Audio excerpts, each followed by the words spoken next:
പ്രാധാന്യം കൊടുത്തുകൊണ്ടൊരു പ്രതിഷ്ഠ, നവീകരണം, ഉത്സവം സാധാരണയായിട്ടൊരു ക്ഷേത്രത്തിൽ സർവ്വസാധാരണയായിട്ട് നമ്മൾ ഒരു ആഘോഷമായിട്ട് കൊണ്ടു നടക്കുന്നുണ്ട്.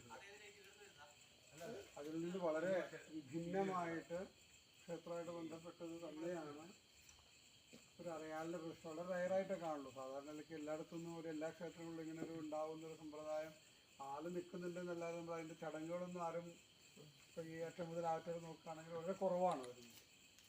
അപ്പം അതിലൊരു വ്യത്യസ്തമായിട്ട് ഈ ക്ഷേത്രത്തിൽ നമ്മൾ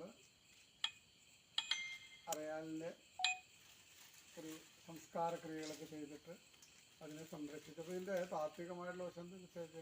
താത്വികമായിട്ടുള്ള വശം എന്ന് പറയുന്നത് ഒരു പ്രകൃത്യാരാധന എന്ന് വേണമെങ്കിൽ പറയാം. ഇത് വേറൊരു ഉദ്ദേശങ്ങളൊന്നുമില്ല. വൃക്ഷങ്ങൾ ഉണ്ടെങ്കിൽ മാത്രമേ നമ്മൾ നിലനിൽക്കുന്നുള്ളത് ഞാൻ പറയേണ്ട ആവശ്യമില്ല, നമുക്ക് എല്ലാവർക്കും അറിയുന്നൊരു കാര്യമാണ്. ഒരു വൃക്ഷത്തെ വെട്ടുകയാണെന്നുണ്ടെങ്കിൽ 10 വൃക്ഷത്തെ നമ്മൾ നട്ടുപിടിപ്പിക്കണം. നമ്മൾ അതുണ്ടെങ്കിലേ ജീവൻ നിലനിൽക്കുകയുള്ളൂ. നമ്മുടെ ഭൂമി നിലനിൽക്കണമെന്നുണ്ടെങ്കിൽ നമ്മുടെ ജീവൻ അതിലുണ്ടാവണമെന്നുണ്ടെങ്കിൽ വൃക്ഷങ്ങൾ നട്ടുപിടിപ്പിക്കണം എന്നുള്ളത് നമ്മൾ ബാല്യകാലം മുതലേ നമ്മൾ പഠന കാര്യങ്ങളിലൊക്കെ ഉൾപ്പെടുത്തിയാണ്. മരമുണ്ടെങ്കിൽ മാത്രമേ നമ്മുടെ ജീവനുള്ളൂ എന്നുള്ളത്. അതിൽ വെച്ചിട്ട് ഒരു പ്രത്യേകത ഈ ഒരു മരത്തിനുണ്ട്. എല്ലാ വൃക്ഷങ്ങളും നല്ലതാണെന്നുണ്ടെങ്കിൽ ഇതിനൊരു പ്രത്യേകത ഉള്ളതാണ്. ജീവൻ നിലനിൽക്കാൻ വേണ്ടി ഏറ്റവും കൂടുതൽ ഓക്സിജൻ കിട്ടുന്ന ഒരു സാധനമാണ് ഈ അരയാല എന്ന് പറയുന്നത്. ക്ഷേത്രമായിട്ട് ബന്ധപ്പെട്ടാണ് ധാരാളം കാണുന്നതെന്ന് മാത്രമല്ല. കാരണം ഇതിൻ്റെ ഒരു പ്രത്യേകത നമ്മൾ നട്ടുപിടിപ്പിക്കുമെന്ന് വേണ്ട. കിലോമീറ്ററുകളോളം അതിൻ്റെ വേരുകൾ പോകും. അത് വെള്ളം അന്വേഷിച്ച് പോയിട്ട് നമ്മൾ സംരക്ഷിക്കുന്നുണ്ട്. ബാക്കി എല്ലാ മരങ്ങൾക്കും ഒരു താഴെ വേരും, പിന്നെ അതിനൊരു കണക്കുണ്ട് എത്ര എന്നുള്ളത്. ഇതിൻ്റെ അങ്ങനെയല്ല. ഈ മരത്തിൻ്റെ വേരെന്ന് പറയുന്നത് ഇവിടെ ഉണ്ടെന്നുണ്ടെങ്കിൽ നമ്മൾ ഏതെങ്കിലും ഒരു വീടിൻ്റെ തരത്തിന് മുകളിൽ അതിനിങ്ങനെ മുളച്ചിരിക്കുന്നതാണ്. വെള്ളം എവിടെ ഉണ്ടോ അവിടെ അന്വേഷിച്ച് പോകുന്നത്. അത് നമ്മൾ പ്രത്യേകിച്ച് തന്നെ ചെയ്യേണ്ടതുണ്ട്. എന്തായാലും നമ്മളിപ്പോൾ ഇതിൻ്റെ ഒരു സംസ്കാര ക്രിയകൾ ചെയ്യുന്നൊരു പ്രത്യേകത, അതിനൊരു ബ്രാഹ്മണ്യം കൽപ്പിച്ചിട്ടുണ്ട്. ഈ ആളിൽ എല്ലാ വൃക്ഷങ്ങൾക്കും പ്രത്യേകത ഉണ്ട് എന്നുണ്ടെങ്കിലും അരയാലിനൊരു പ്രത്യേകമായിട്ടുള്ളൊരു ബ്രാഹ്മണ്യം കൽപ്പിക്കുക എന്ന് പറയുക. ബ്രാഹ്മണ്യം എന്ന് പറഞ്ഞൊരു ജാതീയതയല്ല. അതിന് സംസ്കാര ക്രിയകൾ ചെയ്താൽ മാത്രമേ ബ്രാഹ്മണ്യം നിലനിൽക്കുള്ളൂ. ഗർഭാധാനം മുതൽ വിവാഹം കഴിയുന്നവരോട് ഷോഡശ സംസ്കാരം എന്നൊരു സംസ്കാര പ്രക്രിയ ഉണ്ടായിരുന്നു. അതിന് ഉപനയനം എന്നുള്ളൊരു ചടങ്ങ് ചെയ്യണം, വിവാഹം എന്നുള്ള ചടങ്ങുണ്ടായിരുന്നു, കുറേ വ്രതങ്ങളൊക്കെ ചെയ്യണം. അപ്പോൾ നമ്മൾ ഒരു ബേസിക് ആയിട്ടൊരു പൂജ കഴിക്കണം എന്നുണ്ടെങ്കിൽ ആ പൂജ കഴിക്കുന്ന ആൾക്ക് ഇന്ന ക്വാളിറ്റി ഉണ്ടാവണം എന്നുള്ളത്. ഒരു വക്കീലാവണമെന്നുണ്ടെങ്കിൽ, ഡോക്ടർ ആവണമെന്നുണ്ടെങ്കിൽ ഡയറക്റ്റ് ഒരു ഡോക്ടർ ആവുമെന്നില്ല. അതിന് ചില നിയമങ്ങളൊക്കെ ഉണ്ട്. പിന്നെ എന്തൊക്കെ പഠിക്കണം, അതൊക്കെ ചെയ്ത് കഴിഞ്ഞാലാണ് അയാളുടെ പേരിന് മുമ്പിൽ ഇങ്ങനൊരു സംഭവം ഇല്ലെങ്കിൽ പേരിൻ്റെ ബാക്കിൽ ഇങ്ങനെ നമ്മൾ ചേർക്കുന്നത്. എന്തുകൊണ്ടാണ് അയാളെ അടിസ്ഥാനപരമായിട്ടുള്ള കാര്യങ്ങളൊക്കെ പഠിച്ച് എന്ന് പറയുന്നത് പോലെ ഈ ബ്രാഹ്മണ്യം നേടണം എന്നുണ്ടെങ്കിൽ അതിൻ്റെ ജനനം മുതൽ ചെയ്യേണ്ട കുറേ ചടങ്ങുകളുണ്ട്. ഈ പൂണിലിട്ടാൽ മാത്രമേ ബ്രാഹ്മണനാവുന്നില്ല. അതൊരു തെറ്റിദ്ധാരണ. ഞാനൊരു അധ്യാപകനാണ്. എൻ്റെ താത്വികമായിട്ട് പഠിപ്പിക്കുന്ന ഒരു ഇൻസ്റ്റിറ്റ്യൂഷനിലെ പ്രിൻസിപ്പാളാണ്. ആലുവയിലാണ് ഒരു സ്ഥലം. തന്ത്രവിദ്യാപീഠം എന്നാണ് ഇൻസ്റ്റിറ്റ്യൂഷൻ്റെ പേര്. 7 കൊല്ലത്തെ കോഴ്സ് പഠിപ്പിക്കുന്ന സ്ഥലമാണ്. അപ്പോൾ അത് ചെയ്യണമെന്നുണ്ടെങ്കിൽ കുറേ സംസ്കാര ക്രിയകൾ ചെയ്യണം. കുറേ കഠിനമായിട്ടുള്ള വ്രതങ്ങൾ ചെയ്താൽ മാത്രമേ ഇതിൻ്റെ അങ്ങേയറ്റത്തേക്ക് എത്താൻ നമുക്ക് സാധിക്കുകയുള്ളൂ. അതിനാരും തയ്യാറാവില്ല. മെനക്കെടാൻ ആരും ബുദ്ധിമുട്ടില്ല. ഇതിൻ്റെ ആ ഒരു എത്രയും പെട്ടെന്ന് ഇത് നേടാൻ സാധിക്കും അതാണ് എല്ലാവരും ശ്രമിക്കുന്നതാണ്. പക്ഷെ അതിന് 1 by 1 ആയിട്ട് കുറേ കാര്യങ്ങൾ ചെയ്യേണ്ടതുണ്ട്. ആ കാര്യങ്ങളാണ് നമ്മൾ ചെയ്യുന്നത്. ഈ ആലിൻ്റെ പ്രത്യേകത അതാണ്. അതുകൊണ്ടാണ് അതായത് ബ്രാഹ്മണ്യം കൽപ്പിക്കുന്നത്. ഞാൻ കൽപ്പിച്ചതല്ല, പൗരാണികമായിട്ട് ഈ വൃക്ഷത്തിനൊരു പ്രത്യേകത കൽപ്പിച്ചിട്ടുണ്ട്. അങ്ങനെ 2-3 സമിധ വൃക്ഷങ്ങൾ, നമ്മുടെ ദേവവൃക്ഷങ്ങൾ, നമ്മുടെ ക്ഷേത്രമായിട്ട് ബന്ധപ്പെട്ട ആവശ്യമുള്ള മരങ്ങളുണ്ട്. അതിൽ ഏറ്റവും പ്രാധാന്യം അർഹിക്കുന്നതാണ് ആല്. അപ്പോൾ ആലിന് ഒരു വിവാഹം കൂടി ചെയ്യേണ്ട ഒരു വിഷയമുണ്ട്. അതാണ് ഒരു നോട്ടത്തിൽ കാണുന്നത്. വേളി അല്ലെങ്കിൽ വിവാഹം എന്ന് പറയുന്നത്. ആ വിവാഹം ചെയ്യണമെന്നുണ്ടെങ്കിൽ അതിന് മുന്നോടിയായിട്ടൊരു 15ഓളം ചടങ്ങുകൾ ചെയ്തിട്ട് വേണം. പക്ഷെ നമുക്കത് സാങ്കല്പികമായിട്ടും ഹോമത്തിലൂടെയും കാര്യങ്ങൾ ചെയ്യുന്നത്. ഇപ്പോൾ ഉപനയനം എന്നുണ്ടെങ്കിൽ ഉപനയനം എന്നുള്ള ചടങ്ങ് ചെയ്യണം. വ്രതങ്ങളുണ്ടെങ്കിൽ വ്രതങ്ങൾ ചെയ്യണം. ഈ വ്രതങ്ങൾ കഠിനമായിട്ടുള്ള വ്രതങ്ങളിലൂടെ ഇത് ബ്രഹ്മചര്യം ചെയ്യേണ്ട കുറേ കാര്യങ്ങളുണ്ട്, വ്രതങ്ങളുണ്ട്. ആ വ്രതങ്ങളൊക്കെ ഓരോന്ന് ചെയ്തിട്ടാണ് ഇതിന് ഉത്തമ വൃക്ഷമായിട്ട് നമ്മൾ മാറ്റുന്നത്. അതിന് ഏറ്റവും ഒടുക്കത്തെ ക്രിയയാണ് വിവാഹം എന്നുള്ളത്. അപ്പോൾ അതിൽ ആര്യവേപ്പാണ് ഇവിടെ നമ്മൾ വിവാഹത്തിന് സ്ത്രീ വധുവായിട്ട് നമ്മൾ കണക്കാക്കുന്നത്. ആര്യവേപ്പിനൊരു പ്രത്യേകത ഉണ്ട്. കേരളത്തിൽ അത്ര പ്രാധാന്യമില്ലെങ്കിലും ആര്യവേപ്പ് തമിഴ്നാടിൻ്റെ ഒരു ദേശീയ വൃക്ഷമാണ് എന്നുള്ളത് നമ്മൾ ധരിച്ചിട്ടുണ്ടാവും, ചിലപ്പോൾ കണ്ടിട്ടുണ്ടാവും. ഒരു വീടുണ്ടെങ്കിൽ ആ വീടിൻ്റെ മുമ്പിൽ ആര്യവേപ്പ് ഉണ്ടാവും. അവരുടെ ഒരു പ്രത്യേകതയാണത്. ആര്യവേപ്പ് ഒരു വണ്ടികളൊക്കെ കണ്ടു എന്നാൽ കണ്ട് ആര്യവേപ്പിൻ്റെ ഇലയിൽ കുത്തിച്ചിട്ടുണ്ട്. അത്രയും അധികം ഒരു വില കൽപ്പിക്കുന്നത്. ഏറ്റവും വെള്ളം കുറവുള്ള സ്ഥലമാണ് തമിഴ്നാട്.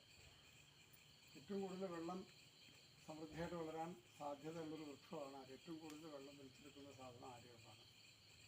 കേരളത്തിൽ ഒഴിച്ച് ബാക്കിയുള്ള സംസ്ഥാനങ്ങളിലൊക്കെ ആര്യവേപ്പിന് ഭയങ്കര പ്രാധാന്യമാണ്.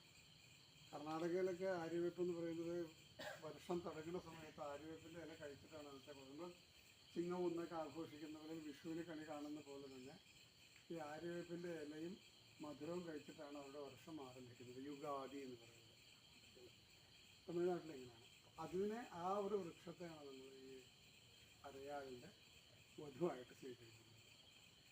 അത് താന്ത്രികമായിട്ടുള്ള അന്ന് അധികവും വൈദികമായിട്ടുള്ള ചടങ്ങുകളാണ് ഈ ക്രിയകൾക്കുള്ളത്. താന്ത്രികമായിട്ട് ചെറിയ കാര്യങ്ങളേ ഉള്ളൂ. വൈദികമായിട്ടുള്ള ചടങ്ങുകൾ ചില ആൾക്കാരുടെ വിവാഹം കണ്ടിട്ടുണ്ട്, ബ്രാഹ്മണ വിവാഹങ്ങൾ, ഹോമങ്ങൾ, കുറേ കാര്യങ്ങളൊക്കെ ഉണ്ടായിരുന്നു. അതേ ക്രിയകൾ തന്നെയാണ് ഇവിടെ ചെയ്യുന്നത്. അതിന് വൈഷ്ണവ പ്രാധാന്യമായിട്ട് വൈഷ്ണവ സംബന്ധമായിട്ടാണ് അരയാലിനെ നമ്മൾ കൽപ്പിക്കുന്നത്. ഈ വേപ്പിനെ നമ്മൾ ശ്രീ ഭഗവതിയായിട്ടാണ് പൗരാണികമായിട്ട്. ഈ ക്രിയകളൊക്കെ ചെയ്യാൻ വേണ്ടിയിട്ട് നമ്മൾ വൃക്ഷത്തിന് ഏകദേശം 10-18 വയസ്സ് പ്രായം ഉണ്ടാവും. ഇതിന് തറയും കിട്ടി സംരക്ഷിച്ചിട്ടുണ്ട്. ഇപ്പോൾ വിവാഹപ്രായമായി എന്നുള്ളത് ഇത് നമുക്ക് വന്നു. മാത്രമല്ല ഇതൊരു പ്രായശ്ചിത്തത്തിൻ്റെ ഭാഗമാണോ എന്നൊരു സംശയമുണ്ട് എനിക്ക്. ഒരു കൃത്യമായിട്ട് ഇവിടുത്തെ ഭൂമിശാസ്ത്രം എന്നറിയില്ല.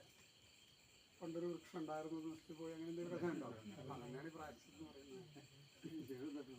ആയിരിക്കും, എനിക്കറിയില്ല കൃത്യമായിട്ട്. എന്തായാലും അപ്പോൾ അത് ചെയ്യണമെന്നുണ്ടെങ്കിൽ അതിനൊരു ശുദ്ധിക്രിയകൾ ചെയ്യണം. അതൊക്കെ നമ്മൾ ചെയ്യാൻ പോകുന്നത് ആ വൃക്ഷത്തിൻ്റെ തറയ്ക്ക് നമ്മളൊരു ശുദ്ധിക്രിയകൾ താന്ത്രികമായിട്ട് നമ്മൾ ബാക്കിയുള്ള ക്രിയകളൊക്കെ ചെയ്തിട്ടുണ്ടാവും. അടിച്ചുവാനും തുറക്കുകയും ഒക്കെ ക്രിയകളൊക്കെ ചെയ്തിട്ടുണ്ടെങ്കിൽ താന്ത്രികമായിട്ട് കുറേ ചടങ്ങുകൾ ചെയ്യുന്നത്. താന്ത്രികമായിട്ടുള്ള ശുദ്ധിക്രിയകൾ ചെയ്തിട്ടാണ് നമ്മൾ അതാണ്. പിന്നെ അതിന് പിന്നീടുള്ള സമയങ്ങളൊക്കെ നമ്മൾ ആ തറയുള്ള പ്രദക്ഷിണം വെക്കലും നമസ്കരിക്കലും ധാരാളം പതിവുണ്ടായി. അതിനുശേഷം നമ്മൾ അതിന് മുമ്പിലായിട്ടൊരു വൈഷ്ണവ പൂജ, വൈഷ്ണവത്തിൻ്റെ സാന്നിധ്യം ഉണ്ടാവാൻ വേണ്ടി, നിത്യസാന്നിധ്യം ഉണ്ടാവാൻ വേണ്ടിയിട്ട് അതിന് മുമ്പിലൊരു പൂജ വയ്ക്കും. വൈഷ്ണവമായിട്ട് പൂജ വയ്ക്കും. അങ്ങനെ ചടങ്ങുകൾ ഇന്നത്തെ നാളെ രാവിലെയാണ് നമ്മൾ അതിൻ്റെ ഒരു മുഹൂർത്ത സമയമുണ്ട്. 9 മണിക്ക് ശേഷം ഉള്ള സമയത്താണ് നമ്മളിതിൻ്റെ അരയാലിൻ്റെ നട്ട് കഴിഞ്ഞിട്ട് ഇതിൻ്റെ താല്പര്യമുള്ള പ്രതിഷ്ഠാക്രിയാണ്. പ്രതിഷ്ഠ ഉറപ്പിക്കുക എന്നുള്ളതാണ്. ആ പ്രതിഷ്ഠ കഴിഞ്ഞ് അതിൻ്റെ ഒരു കുറച്ച് കഴിഞ്ഞാൽ കുറച്ച് ചടങ്ങുകളൊക്കെ കഴിഞ്ഞാലാണ് വിവാഹ ചടങ്ങ്. വിവാഹത്തിന് ശേഷം പിന്നെ അഭിഷേകവും ഇത് കാര്യങ്ങളൊക്കെ നടക്കുന്നത്. പൂജയോട് കൂടിയിട്ടാണ് ഒരു 12 മണിയോട് കൂടിയിട്ട് ആണ് നമ്മുടെ ഈ അരയാലിൻ്റെ ആഘോഷം, വിവാഹാഘോഷം സമാപിക്കുന്നത്. അത് ഇത്രയും ചെയ്യണമെന്നുണ്ടെങ്കിൽ അതിന് പ്രത്യേകമായിട്ട് നമ്മൾ ആചാര്യഭരണം എന്നാണ് നമ്മളിതിൻ്റെ ചടങ്ങ് പറയുന്നത്. ഭരണം വെച്ച് സ്വീകരിക്കലെന്നാണ് സംസ്കൃതത്തിൽ പറയുന്നത്. അപ്പം വിശേഷമായിട്ടൊരു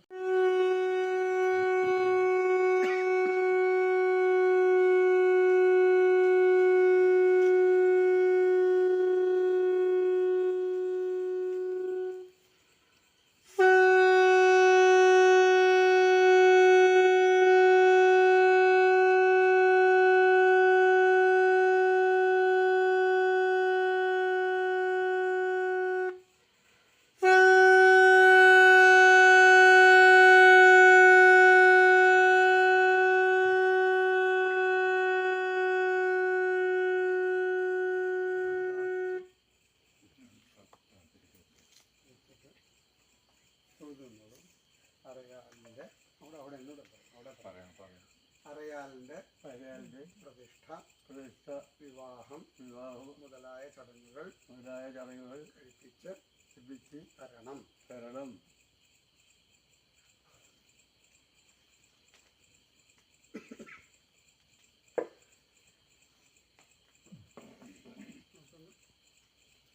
ശംഖുമുണ്ട്, വിളക്ക്, ഇദ്ദേഹം അതിൻ്റെ പറയുന്നത് വീണു. സാധാരണ തിരക്ക് കൊടുക്കണ്ട.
ജഗദ്ധിതായ കൃഷ്ണായ ഗോവിന്ദായ നമോ നമഃ.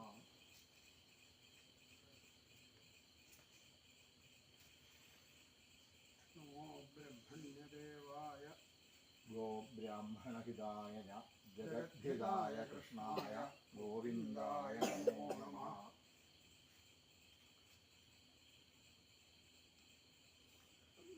നമോ ബ്രഹ്മണ്യദേവായ ഗോബ്രാഹ്മണഹിതായ ജഗദ്ധിതായ കൃഷ്ണായ ഗോവിന്ദായ നമോ നമഃ.